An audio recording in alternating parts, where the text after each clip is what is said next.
Es un gusto platicarles acerca de este proyecto que es el Consenso Mexicano en Terapia Nebulizada 2020.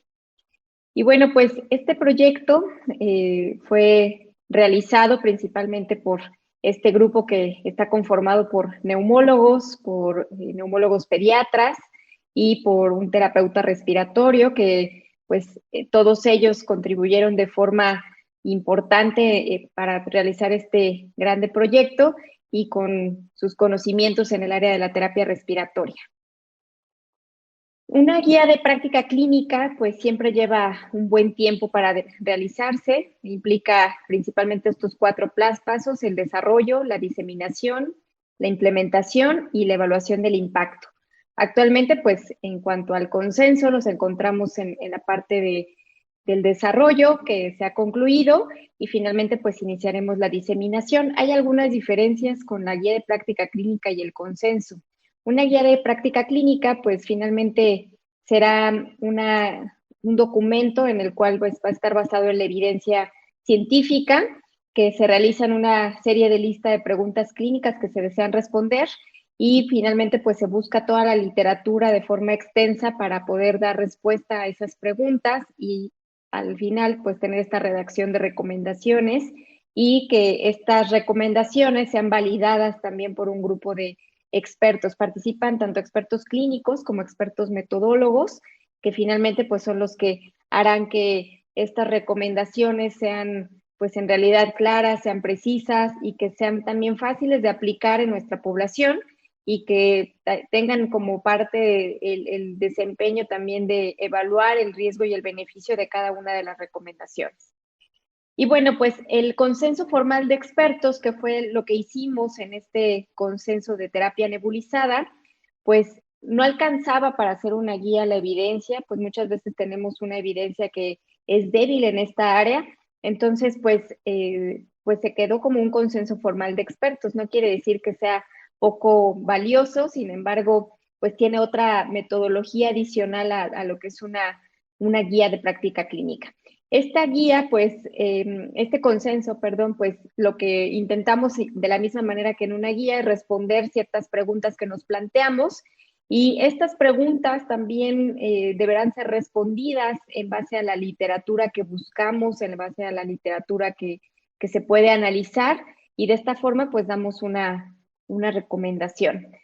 Incluye el hacer un panel Delphi. Este panel Delphi pues es hacer diferentes evaluaciones de cada una de las preguntas que se van respondiendo, son de forma anónima y lo importante pues es que cada una de estas preguntas es evaluada y es valorada también mediante metodología estadística y eso es lo que le da la fuerza que requiere un consenso.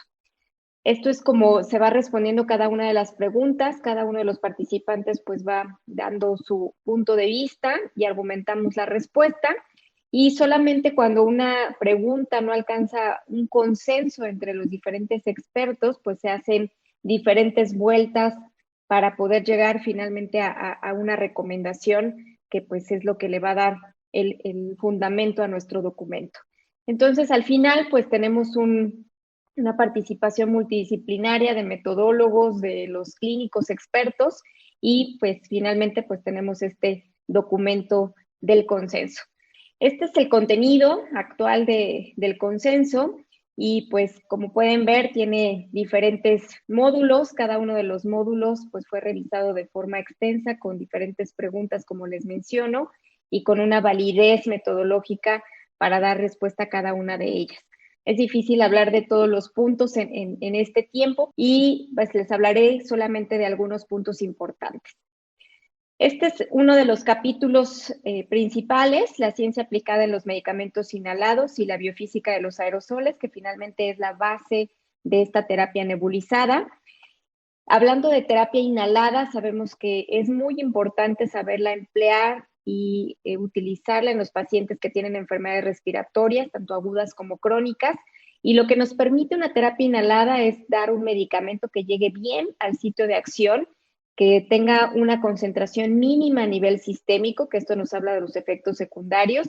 Es una terapia que no es invasiva, no es dolorosa, no requiere coordinación respiratoria y se puede administrar diferentes medicamentos en un mismo en una misma ocasión, ¿no? Esa es una de las ventajas de esta terapia nebulizada.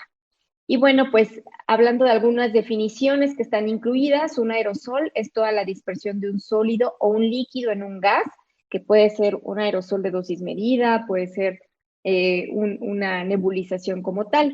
La aerosolterapia será ya la entrega de estas partículas en aerosol a la vía aérea con fines terapéuticos. Siempre escuchamos hablar del tamaño de la partícula, que si llega a la vía aérea central, a la vía aérea periférica. Entonces, el tamaño de la partícula siempre lo vamos a ver definido como esta masa mediana del diámetro aerodinámico, que pues es como se refleja siempre en todas las publicaciones. Tendremos también la fracción de partículas finas o la fracción respirable. Esto es cuántas partículas miden de 5 micras o menos, que sabemos que es el tamaño adecuado para que un medicamento tenga efecto en la vía aérea. Entonces, ¿qué tanto porcentaje tiene cada uno de los dispositivos o de los nebulizadores, por ejemplo? Pues eso nos ayudará para determinar qué tanto efecto terapéutico tendrán. La dosis de partículas finas son también esta masa absoluta de microgramos de las partículas de medicamentos que miden de la misma manera de 5 micras o menos. Y tendremos otras definiciones importantes como es el depósito pulmonar, que son todas las partículas que se inhalan y que se entregan en el pulmón, y por depósito regional, que también sabemos que es importante para algunos padecimientos si se entregan en la vía aérea central, en la vía aérea intermedia o bien en la vía aérea periférica. Hablamos de los mecanismos como se depositan todos los fármacos, de tres principales: la impactación, la sedimentación gravitacional y la difusión. La impactación es por la cual se van a depositar la mayoría de las partículas grandes y se van principalmente a depositar en todo lo que son las carinas o las subdivisiones de la vía aérea, y va a ser directamente proporcional al tamaño y a la velocidad de la partícula este depósito.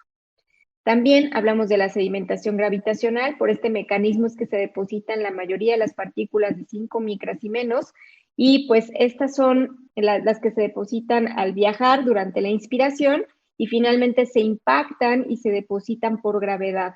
También aquí a mayor tamaño de la partícula y más tiempo de estancia en la vía aérea, es decir, por eso hacemos una pausa inspiratoria cuando inhalamos algún fármaco en aerosol o en polvo seco. De esta forma, pues garantizamos un mayor depósito a nivel de la vía aérea. Y por difusión, pues son las partículas muy pequeñas. Estas partículas que tienen un tamaño de 0.5 o menos son la forma en la que se van a depositar, pero muchas partículas de este tamaño también recordemos que tendrán este movimiento browniano, es un movimiento errático que pues chocan contra las paredes, y a veces también se inhalan y se exhalan así como ingresaron, ¿no? Entonces, no es el mejor mecanismo para el depósito, pero pues son partículas muy pequeñas. El principal mecanismo para fines terapéuticos será el mecanismo por sedimentación gravitacional. Y bueno, varios factores que van a afectar este depósito: el tipo de dispositivo que utilicemos, si es polvo seco, si es un inhalador de dosis medida, si es un nebulizador, el tamaño de la partícula, obviamente, qué tan soluble, qué tanta carga tiene y qué tanta lipofilicidad tiene el fármaco. Características del paciente, de la misma manera, las características anatómicas, la capacidad del paciente para generar un flujo inspiratorio, el patrón inspiratorio y el aclaramiento mucociliar. Es decir, qué tantas secreciones tiene el paciente, pues dependerá también el depósito pulmonar.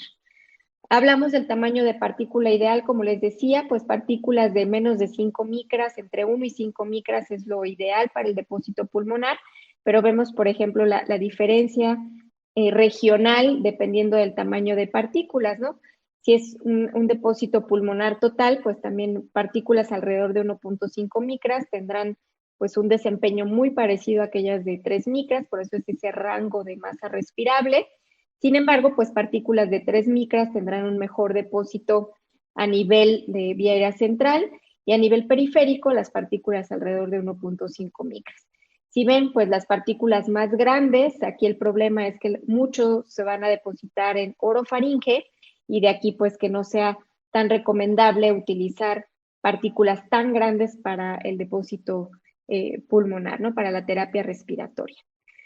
Este es otro de los capítulos, los nebulizadores de pequeño volumen. Hablamos en este de todos los diferentes dispositivos que existen para nebulizar y que son los que tenemos disponibles en nuestro país. Y pues recordemos, estos nebulizadores son equipos que nos permiten generar un aerosol a partir de una fórmula medicamentosa y de acuerdo a su tipo podremos alcanzar los objetivos de la terapia nebulizada. Hay diferentes, los neumáticos o tipo jet, que son los que más empleamos y conocemos, los ultrasónicos, los más nuevos como de malla vibrante y los inteligentes. ¿Y por qué se llaman de pequeño volumen? Porque nos va a dar la ventaja de dar monodosis de medicamentos cada vez que se utilicen y por lo general no son más de 5 mililitros del fármaco en una solución para nebulizar. Es como funcionan estos nebulizadores de pequeño volumen. Algunas ventajas nos dan posibilidad de aerolizar tanto soluciones como suspensiones, además de mezclarlos cuando son compatibles. Requieren una relativa cooperación y coordinación del paciente, pero la mayoría serán muy fáciles de operar, permiten modificar la dosis del medicamento y también pues hay muchos tipos, muchos modelos, muchos precios y cada vez también se hacen un poco más económicos y fáciles de utilizar en casa para cada uno de nuestros pacientes. ¿Cómo lo elegiremos? Pues dependerá de qué medicamento vamos a administrar y también del sitio al que queremos llegar, ¿no? Si no es lo mismo ser un broncodilatador, un esteroide, un antibiótico, incluso, pues será diferente el dispositivo que tendremos que utilizar. De la misma manera, pues tendremos que hacer mucho énfasis en la educación del paciente, en que nos garanticemos que realmente lo sabe utilizar, sobre todo porque serán utilizados principalmente en la casa. Algunas desventajas, pues el tiempo de la terapia será variable, dependerá de pues, factores como el flujo al que está operando el fármaco, la cantidad de medicamento. Algunos van a requerir una fuente de poder grande y estorbosa. Muchas veces también existe este riesgo de exposición a aerosoles en el ambiente, más ahora que hablamos del COVID, pues será muy importante tener ciertas precauciones. Requieren pues de cierto ensamblaje, preparación, limpieza. Y pues si el paciente no lo sabe utilizar, si no lo instruimos de forma correcta, pues también fracasará la terapia y pues gastará un recurso importante, ¿no? Algunos de los ejemplos de los nebulizadores, como les decía, estos tipos neumático o jet, que son los que más conocemos, son fáciles de operar, son los de costo un poco más accesible y producen partículas precisamente en este rango de 1 a 5 micras. Aquí lo que se hace pues es descomponer el líquido en pequeñas partículas cuando pasa por una cámara de succión y se mezcla dentro del nebulizador. Esto hará que pues tengamos el desempeño distinto. Requiere una fuente de gas o presión, por eso es que puede ser un compresor, puede ser una fuente de oxígeno, como lo utilizamos en el hospital, y pues aquí depende mucho del equipo, el rendimiento que tendrán. También hay pérdidas del medicamento cuando exhala el paciente, entonces también dependerá mucho del uso que le demos, que lo vamos a ver más adelante. Muchos modelos y muchas formas de utilizarlo, con tubo reservorio, con bolsa reservorio, activados por la inspiración, que son los que hacen que se pierda menos el volumen del medicamento. Entonces, deberemos de conocer los diferentes tipos que existen. Los ultrasónicos son nebulizadores que prácticamente se utilizan con fines de investigación. En esto se se generan ondas de alta frecuencia por un transductor. Este transductor hace que se rompan, las partículas del medicamento grandes y generan tamaños entre 1 y 6 micras. Aquí dependerá de cómo funcione el nebulizador para determinar el tamaño de la partícula. Se puede nebulizar casi cualquier tipo de medicamento, sin embargo, por ejemplo, los esteroides no los podríamos nebulizar con porque como hace que se eleve mucho la temperatura, puede desnaturalizar el fármaco. Entonces, a los esteroides no los podemos nebulizar con este. También, pues, es más rápido que el jet, es una de las ventajas. Y como les decía, no podemos utilizarlo con el uso de esteroides inhalados y con otras suspensiones. Los de malla vibrante son de los más nuevos. Este también tiene este mecanismo por el cual se genera una vibración a través de una malla que tiene múltiples orificios y generará partículas entre 0.5 y 3 micras. Entonces también es muy útil para nebulizar en casos de enfermedades respiratorias. Dependerá el tamaño de la partícula, del tamaño de los orificios. También hace que tenga un volumen muy pequeño, entonces eso hace que sea mucho más rápido nebulizar. Aquí podemos nebulizar antibióticos, podemos nebulizar esteroides y hace que también tengamos un mejor depósito pulmonar. Son más costosos, pero pues en realidad actualmente son de los más novedosos y que podemos utilizar en el hospital, como estos que ven aquí y que actualmente pues son de los que más se emplean ya en el medio hospitalario. Y para casa hay unos portátiles muy padres que incluso a veces son de baterías, entonces lo podemos utilizar fácilmente para muchos de los pacientes en el contexto ambulatorio. Y los inteligentes, que pues bueno, estos son más costosos. Aquí el objetivo es que se pierda menos el medicamento y que se haga más efectiva la entrega. Hace que también se monitoreen cómo está el patrón respiratorio del paciente, el flujo inspiratorio pico. Entonces eso hace que se recalcule la dinámica en la que se va entregando el medicamento, ¿no? Entonces la verdad es que esto facilita mucho la terapia y la hace más eficiente. Es muy costoso y se requiere cierto grado de experiencia. Todavía no lo tenemos comercializado en México, sin embargo, pues seguramente lo tendremos en los próximos años, porque pues la verdad es que es una terapia que se podrá utilizar fácilmente. Y bueno, pues en el consenso vienen también esta tabla en la comparación de cada una de las características de los diferentes nebulizadores, que pues nos serán de utilidad y fácil de emplear para que pues veamos cuál será el mejor dispositivo que podríamos utilizar en cada uno de nuestros pacientes. Viene también este apartado acerca de cómo utilizarlo y cómo limpiar los nebulizadores, que son parte de lo que nos preguntamos todo el tiempo en caso de dar al paciente una terapia nebulizada. Importa mucho el diseño del nebulizador, como les decía, importa mucho el fármaco que quiero nebulizar para saber qué nebulizador voy a proporcionar. Entonces hablamos de diferentes factores que van a influir en el tipo de nebulizador que queramos utilizar. Si queremos dar, por ejemplo, una nebulización continua, un intermitente, si lo queremos dar con oxígeno, sin oxígeno, pues va a depender mucho de las características del nebulizador para poderlo elegir y que pues en general todas estas factores combinados pues nos den una terapia exitosa. Dependerán, como también les decía, de las características del fármaco, qué tan viscoso es, qué tanta tensión superficial tiene y qué tan homogéneo es para poder determinar cuál dispositivo emplearé. Características del paciente de la misma manera, coordinación, estado de conciencia, si está hospitalizado, si está en una terapia intensiva, si está intubado, el patrón respiratorio y en general pues el estado del paciente. Entonces, pues tendremos, por ejemplo, estos nebulizadores tipo jet, que lo podremos conectar perfectamente a la pared, a un compresor cuando lo utilizamos en casa. Algunas consideraciones de este nebulizador, pues es tener en cuenta el flujo al que lo quiero dar, el flujo de oxígeno, la densidad del medicamento y la humedad y la temperatura. El flujo al que lo debo de poner siempre es entre 6 y 8 litros por minuto. Mientras más pequeño sea el flujo, pues mayor será el tamaño de la partícula y por eso es que este flujo es el que nos determinará un tamaño de partícula de masa respirable. Menor flujo también, eso implicará que se tarde más tiempo en nebulizar. Entonces, de ahí la importancia de tenerlo en ese flujo. La densidad, pues dependerá de la densidad del gas. Si tengo una mayor densidad del gas, pues tendré menos producción del aerosol y también un mayor tamaño de partícula. Si es una temperatura también elevada, se va a evaporar, por eso es tan importante tener el control de la temperatura, sobre todo en el contexto hospitalario. Si es más viscoso, pues tampoco va a salir el fármaco. Entonces, hay que controlar todos estos factores. Por ejemplo, por eso se diluyen muchas veces los fármacos para poder permitir una salida exitosa del dispositivo. El volumen residual, muchas veces queremos que se termine la nebulización por completo, no es posible, siempre quedará cierta cantidad del medicamento. Entonces, hablamos entre 0.5 y 2.2 mililitros, dependiendo del el fármaco que estemos utilizando, la dosis, y generalmente pues lo tenemos que llevar a 3 mililitros.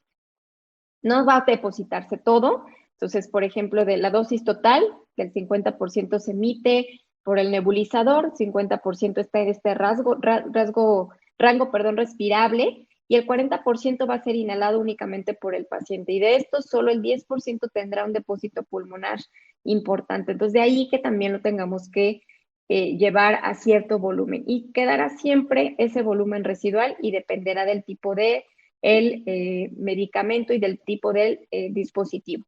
Lo ideal siempre tenerlo en esta forma vertical, eso hará que el medicamento salga fácilmente, y agitar también el dispositivo de forma constante nos permite que el medicamento salga y que lo podamos aprovechar de una mejor manera. Depende también la interfase que estemos poniendo, que tengamos que dar. Lo ideal siempre es una mascarilla o una pieza bucal. No es tan recomendable tener una, por ejemplo, aquí pues utilizamos la pieza bucal, ¿no? Pero a veces vemos que están utilizando los tubos corrugados directamente en el paciente, sobre todo en el pediátrico, y eso es una pérdida de la administración del fármaco, ¿no? Entonces, siempre poner una mascarilla o una pieza bucal cuando ya es posible que el paciente lo inspire directamente. El nebulizador ultrasónico, pues bueno, es un nebulizador, como les decía, un poco más complejo. La desventaja es esto de la temperatura, y eso hará que se desnaturalicen muchos de los fármacos, y eso hará que no sea tan fácil de utilizar. Algunas características que vemos de los diferentes dispositivos que también podrán encontrar en este consenso, pues bueno, finalmente parte también es la contaminación, parte también es qué tan portables son, ¿no? Por ejemplo, los de malla vibratoria, como les decía, son muy portables actualmente. Los de tipo jet, pues también hay algunos ya que son más pequeños, más fáciles de utilizar. Y otra de las ventajas, pues, era la fuente de energía, ¿no? Por ejemplo, como les decía, los de malla pueden tener baterías o conectarse a la corriente, los de jet siempre conectados, los ultrasónicos igual, o con baterías. Entonces, algunas diferencias que podrán ver también en la tabla, y que pues podremos elegir de acuerdo a esto el fármaco y el nebulizador que empleemos. La temperatura, como les decía, el ver qué tan eficaz es en una suspensión o en una solución, y pues qué tan fácil se pueden desnaturalizar también los fármacos. La higiene, pues siempre que después de cada uso es lo más recomendable en el de jet y en el de malla, y el ultrasónico sí puede ser de varios usos, pero en el mismo paciente. El costo, pues el más bajo siempre va a ser el de tipo jet. Y bueno, pues también podrán ver en el consenso la forma en la que vamos a preparar una nebulización, la preparación del paciente, siempre informarle qué vamos a hacer, los pacientes, como les decía, cooperadores, utilizar siempre la boquilla, y pues una mascarilla para pacientes con estas características. El caso también de cuidar la piel del paciente, no lesionar, no dar puntos de presión para que no se erosione la piel.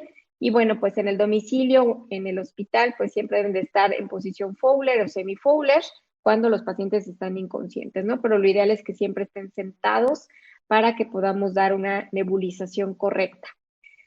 La preparación del fármaco, pues siempre aforarlo para que lleguemos a una cantidad de 4 o 5 mililitros, esto para el de tipo jet.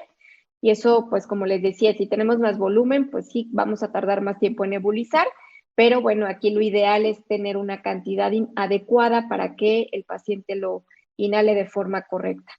Siempre leer las instrucciones, cada nebulizador será diferente, tendrá algunas características, asegurarnos que esté correctamente ensamblado, que esté limpio y seco entre los usos, y el uso del flujo recomendado también por el fabricante, como les decía, es importante, entre 6 y 8 litros cuando estamos en el hospital, y si no, pues en un compresor ya tiene el flujo adecuado ya incluido. Y pues también podrán ver en el consenso pues diferentes formas de el uso de los nebulizadores. Como les decía, en el caso del tipo jet, pues lo que se recomienda también es siempre dar esta respiración profunda, retener la respiración durante la nebulización. Eso hará que tengamos un mejor depósito pulmonar, más que estar respirando como a un volumen corriente. Y siempre tener el nebulizador en forma vertical. El ultrasónico, pues también tener estas características en cuanto al ensamble, de verificar bien. El medicamento debe de estar muy bien contabilizado, es decir, no exceder el volumen recomendado, sino nunca vamos a nebulizar al paciente. Y pues el paciente aquí debe respirar de forma normal, al término pues quitarlo, desamblarlo y enjuagar el nebulizador. No debemos de tocar nunca la membrana vibrante porque es muy susceptible a dañarse, y es frecuente también que ya no funcione. El ultrasónico de malla que vemos aquí, pues es uno de los nebulizadores pues más nuevos, que es portable. Este lo podemos conectar y también lo podemos utilizar con baterías. Entonces, en realidad es muy fácil de emplearlo. Esto que ven aquí, esto pequeñito es la malla, y entonces es muy fácil que la dañemos, ¿no? Aquí la vemos también. Entonces, debemos de saber ensamblarlo, de saber también desarmarlo para que podamos lavarlo, limpiarlo, y de esta manera, pues que lo utilicemos de forma correcta. El de tipo jet, pues igual después de cada uso se recomienda que lo limpiemos, que lo lavemos, que desmontemos cada una de las piezas y cada una de las piezas sea lavada, y cada una de las piezas podemos también sumergirla en agua caliente con una solución antiséptica, y eso hará que limpiemos cada una de las piezas. No se recomienda si es un paciente, un mismo paciente, pues lo podemos utilizar de forma adecuada hasta por 6 meses. Sin embargo, hay que recambiar todas las piezas del nebulizador una vez que ha pasado este tiempo, y más si lo utilizamos de forma frecuente, incluso podría ser antes de este tiempo, entre 3 y 6 meses. Igual, pues debemos de evitar tener, por ejemplo, usar altas temperaturas. Solamente algunas partes del nebulizador se podrán poner, por ejemplo, a hervir durante 5 minutos, y pues ya finalmente no lo tendremos que enjuagar. Podemos también hacerlo con métodos fríos, como les decía, podemos hacerlo con cloro, podemos a esta dilución de 1 en 50. Podemos hacerlo con alcohol al 70% durante 5 minutos, glutaraldehído al 2% durante 20 minutos, y enjuagamos siempre con agua estéril o destilada, sacudimos el exceso del agua y permitimos que se sequen así al aire ambiente todas las piezas, y al final pues lo armamos y lo guardamos en estas bolsas que tienen sello para que lo podamos volver a utilizar. Entonces, varias recomendaciones que vienen también en el consenso en cuanto a la educación del paciente. Siempre hay que trabajar el tema de la educación. Sabemos, no nada más en la terapia nebulizada, sino también en la terapia inhalada de cualquier tipo, con cualquier dispositivo, y pues eso va a facilitar que el paciente lo ocupe de forma adecuada. Debemos de ser muy claros en la explicación, sobre todo también cómo utilizarlo en los niños, en los adultos mayores, que siempre el paciente perciba esta seguridad al utilizarlo en casa, y que se sienta satisfecho también cuando lo utiliza, ¿no? Tenemos que educar no solamente al paciente, también sino a los cuidadores muchas veces, en el caso de los niños y en los adultos mayores.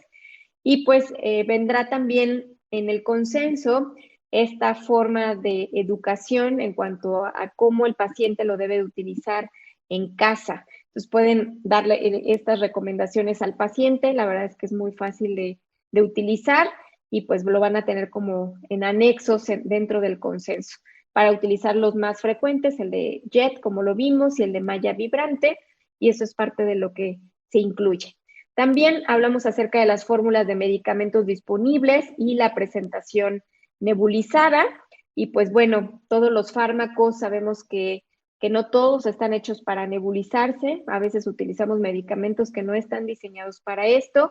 Entonces, aquí en el consenso incluimos todos los fármacos que se podrían utilizar de forma nebulizada, y de la misma manera la compatibilidad. Esta tabla es muy útil porque podríamos ver qué medicamentos podríamos combinar. Aquí vienen las compatibilidades de qué sí y qué no podemos combinar. También van a tener estas diferentes tablas de los medicamentos disponibles en nuestro país y los no disponibles también.